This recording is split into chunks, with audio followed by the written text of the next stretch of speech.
Early childhood caries, और हम आज थोड़ा सा समझेंगे कि इसकी जबड़े का विकास ठीक से नहीं हुआ ना, तो मैं उस चीज़ को कनेक्ट करूँगा इसकी आवाज़ को, ठीक है। वो कि जब छोटा बच्चा रहता है, जैसे 3-3.5 साल पे इसको कैविटीज आना शुरू हो गया, यही है ना। तो ये जो यहाँ की, जैसे हम सिंपल से समझते हैं कि किसी पहाड़ी को अगर कटाव से रोकना है तो क्या करते हैं, वृक्षारोपण कर देते हैं।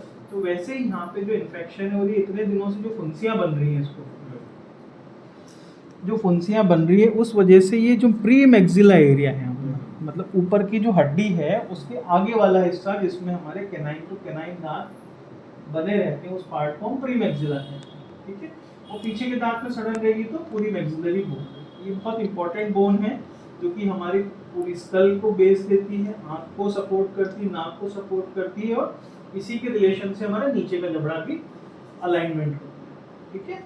तो ये सारी चीज़ें हमारी एक तरीके से रेफरेंस पॉइंट है। जैसे हम मकान बनाने बैठे और हमने सही अगर उसका रेफरेंस पॉइंट नहीं लिया तो वो आड़ा तिरछा हो, है ना, वो सही से डिज़ाइन नहीं होगा, है ना, हो सकता है एक तरफ से लंबा एक तरफ से छोटा।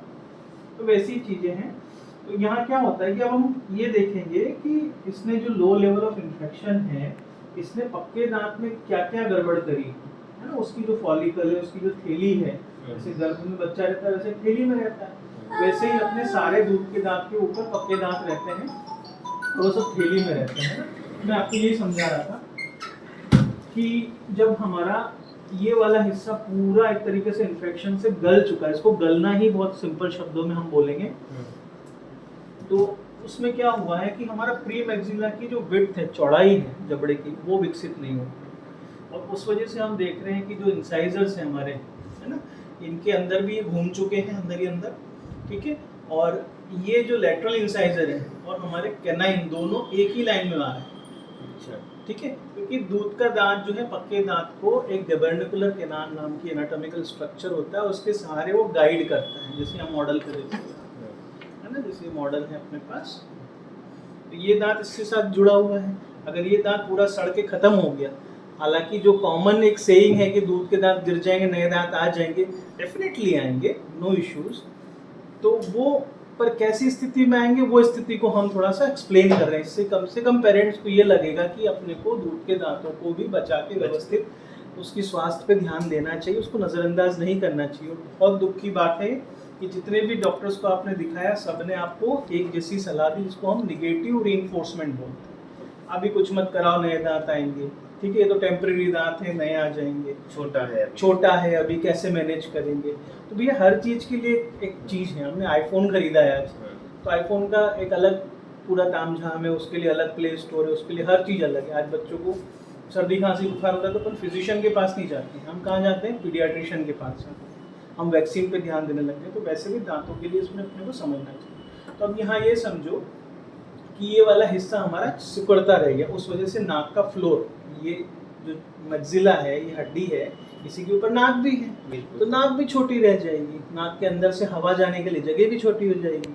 अभी बड़े गाड़ी में छोटा एयर फिल्टर लगाएंगे तो वो सही से कंबशन नहीं होगा उसमें। अपने क्या है, सिंपल सा लॉजिक है, कार्बोहाइड्रेट खा रहे हैं, ऑक्सीजन जा रही है अंदर, माइटोकॉन्ड्रिया में पावर हाउस में आग लग रही छोटी सी, उससे एटीपी सिक्रीट होता है, वो हमारी मसल यूज करती है, हम उससे अपने काम करते हैं। छोटी सी हर सेल में एक छोटी भट्टी है, इस पर हर चीज़ पक रही है। तो ऑक्सीजन कम जाएगी तो हमारा एफिकेसी कम होगा, हम लेथार्जिक होंगे, बहुत सारी चीज़ें जुड़ी हुई है, उसमें अपन डिटेल नहीं जाएंगे।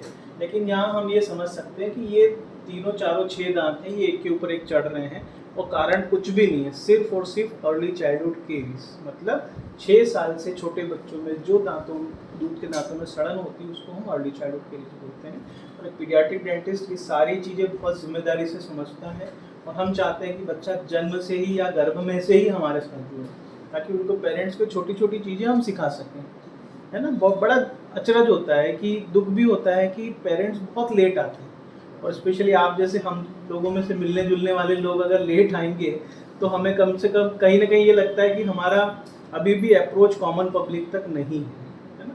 तो वो होना बहुत ज़रूरी है। मुझे आपसे अपेक्षा है कि आप समाज में जाके इन छोटी छोटी चीज़ों के बारे में ज़रूर बात करेंगे, कम से कम ये एटीट्यूड डेवलप करने की कोशिश करेंगे कि दूध के दांतों को नज़रअंदाज मत। सिंपल सा है, व्हाट्सएप नंबर है मेरा, उस पर किसी को भी बोलो, फोटो वीडियो बना के डालेगा किसी भी जगह होने को, दुनिया में कहीं भी होने को, हम नियरेस्ट पीडियाट्रिक डेंटिस्ट को उनको कनेक्ट करेंगे। ये हम सभी ने जिम्मेदारी ली है, क्योंकि हमारे सामने जो चैलेंज है सबसे बड़ा वो ये कि जनरल फिजिशियंस कभी भी इसको इम्पोर्टेंस के साथ पेरेंट्स को नहीं बोलते हैं। पेरेंट्स के पास सही इन्फॉर्मेशन लेने का कोई प्लेटफॉर्म नहीं था अभी तक, है ना।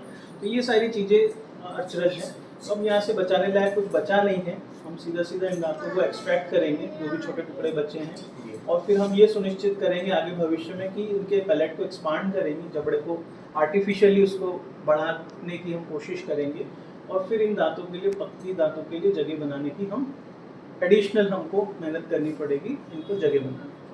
तो ये सारा रायता ऐसे फैल जाता है ना।